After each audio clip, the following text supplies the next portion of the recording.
ولا استفتى على الدستور كله؟ قول لي. انا اكيد بستفتى على الدستور كله اللي نزل بثمان مواد مؤقته. طب وليه عشان يوصل للمرحله لما دي؟ هم بس تغيير الثمان مواد، ايه اللي ادى الجيش حق انه يدي اعلان دستوري 63 ماده؟ دي ترجع للمجلس العسكري. انا بتكلم على الشعب المصري. قالوا لي طيب انا بكلمك على رؤيه عامه. انا بتكلم يا استاذ ده مختار. صح. بص يا معتز، انا جاي هنا اتكلم عشان اقول احنا رافضين مبادئ في الدستوريه. ايوه، رفض كامل. رافضين اي حد يملى علينا بفكره اي حاجه، يقول لك ان الدوله الالكترونيه دوله مدنيه ذات مرجعيه الالكترونيه، كله الكلام ده كله انا هسيبه. انا مش بتاعك دلوقتي. احنا دلوقتي امر واقع، مجلس عسكري هيقعد فتره معينه ويمشي. عشان كده احنا بندعم المجلس العسكري لفتره معينه، عشان تم اتهام المجلس وتم اتهام السلفيين انتوا دايما كده، يعني ايام برضه مش عارف ايه كنت مع عمد الدوله ودلوقتي مع المجلس. لا، احنا بندعم المجلس العسكري في مهمته دلوقتي لحد ما تخلص المهمه، وهنظل ندعمه كقوات مسلحه. ايوه جميل. طبعا. قوات مسلحه طبعا. جميل طبعا. ماشي. ان في ناس بتفسد دلوقتي يقول لك القوات المسلحه غير المجلس العسكري. طبعا ما علينا. لا، ما هو اللي يقود القوات المسلحه هو المجلس العسكري. محدش يعترض على الموضوع ده. جميل. وانا عايز اتكلم في الموضوع ده النهارده لان النهارده في حاجات لابسه كتير جدا.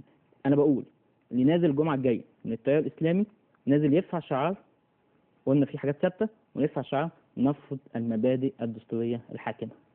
بس ده بمنتهى البساطه.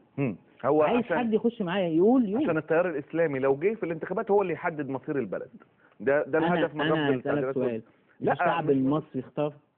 طب بالله عليك، هو انا مش ليا وظيفه ان اسال؟ لا مش قصدي. انا بسالك بقول لك يعني هل معنى ان انا برفض التعديلات اللي فوق الدستوريه عشان لما انا اجي انا متخيل ان انا ممكن اجي، فلما اجي انا اللي احط نظام البلد. الشعب اللي يختار بقى. مش الشعب اللي ايوه يعني ده الفكر.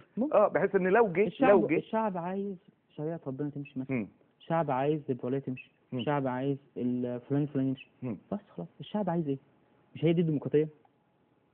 هي دي الديمقراطيه بالظبط كده يعني. طب خلاص عرف لي. اللي اعرفه ان يكون في نظام. مين يحط النظام؟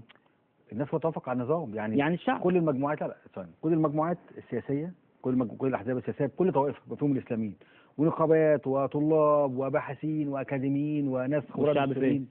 ده اللي بيحط الدستور، القواعد اللي وفي الاخر الشعب هيوافق.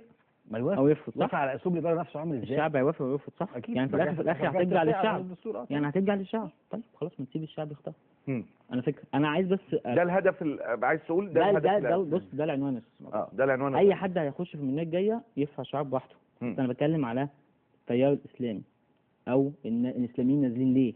نازلين عشان محاكمه عادله. خلي بالك انا بوجه اسئله. انا بتكلم على الجبهه الشعبيه. عايز اقول لكم انتوا الاثنين بس حاجه. السلفيه قالوا ان احنا مش هنرفع اي شعارات خلافيه، وبرضه نفس الكلام. انا بقول لك واثق من انا بقوله ان الدستور اولا 29 لا 29/7 نازلين عشان نرفض ما يسمى بمبادئ الدستوريه ككله. والجبهه عندي معلومات غير كده خالص يعني. هنشوف. اللي عرفته النهارده اي حاجه خلافيه. يوم الجمعه بعد بكره الافضل الواقع. بس ايه اللي هيحصل؟ ان احنا هنرفض مبادئ فوق الدستوريه مع تثبيت المطالب اللي حصلت في 8 يوليو اللي نزلنا فيها مع التيارات الاسلاميه ومعاكم، ولكن احنا ما قلناش هنعتصم. هي دي كل فكره.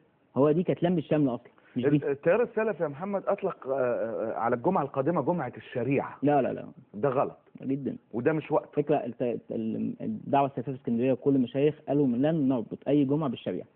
لن نربط اي جمعه بالشريعه. دي حاجه ثانيه خالص فوق. مش هننزل ندافع عن الشريعه، دافعين عن الهويه وندافع عن رفض المبادئ في الدستوريه. هرجع تاني، هو مين جه جنب الهويه؟ سؤال بس عايز افهمه، مين جه جنب الهويه؟ كلمه الهويه اصلا كلمه ممكن تكون عم احمد البسيط ده مش فاهمها. ماشي، يعني خلينا نبسط خالص. مين جه جنب الهويه؟ انا بس بقول حاجه، اصل برضه بيقولوا مين اللي جنب جيش الشريعه الاسلاميه. انا مش عايز الشريعه الاسلاميه تفضل كده حاجه صلبه. انا خريج حقوق على فكره، فيعني القانون الدستوري ده انا درسته. يعني ايه ماده تقول ان الماده اللغه الشريعه الاسلاميه ومش مفعله؟ انا عايز افعل الشريعه الاسلاميه، هتحل مشاكل كتير. انا وجهه نظر نعرض على الشعب والشعب يقول لا، مش دي ديمقراطيه. بس هل يتم استغلال الشريعه الاسلاميه سياسيا؟ يعني مثلا تقال ده حرام ولا حلال؟ الاسلام تخش الجنه وتخش النار. الاسلام دين ودنيا. ربنا سبحانه وتعالى لما نزل الاسلام حطه عشان الدين والدنيا، مش حطه عشان الدين فقط لا غير، حطه عشان الدين والدنيا. احمد، الناس بتسال وبتقول ليه ما بتدوش فرصه للمجلس العسكري يشتغل؟ ليه مستعجلين عليه؟ اعتقد عندنا فرصه 6 شهور كاملين وسيبناه يشتغل زي ما هو عايز. وفي الاخر المطالب اللي رفعناها حتى كان بعضها من قبل رحيل مبارك وبعضها اثناء الثوره وبعضها بعد الثوره على طول قدمناها للمجلس العسكري، لم تجاب الا بعد الضغط الاخير واعتصام الاخير. وده بيطرح تساؤل كبير جدا، ليه المجلس العسكري لا ينفذ المطالب المشروعه جدا اللي هي بتحاول تغير النظام الفاسد الا بعد ضغط وضغط قوي واعتصام. وليه كمان بعد هذا الضغط وبعد هذا الاعتصام يبدا يخون في القوى السياسيه اللي كان ليها دور اصلا في صناعه الثوره او في التخطيط للثوره طوال هذه السنوات، سواء زي كفايه و6 ابريل وباقي المجموعات. تساؤل يعني بجد لازم نفهمه، ليه المجلس العسكري ما بيطالبش المطالب المشروع غير بعد الضغط؟ وليه بعد هذا الضغط يبدا يخون في القوى اللي كان ليها دور في الثوره؟ بس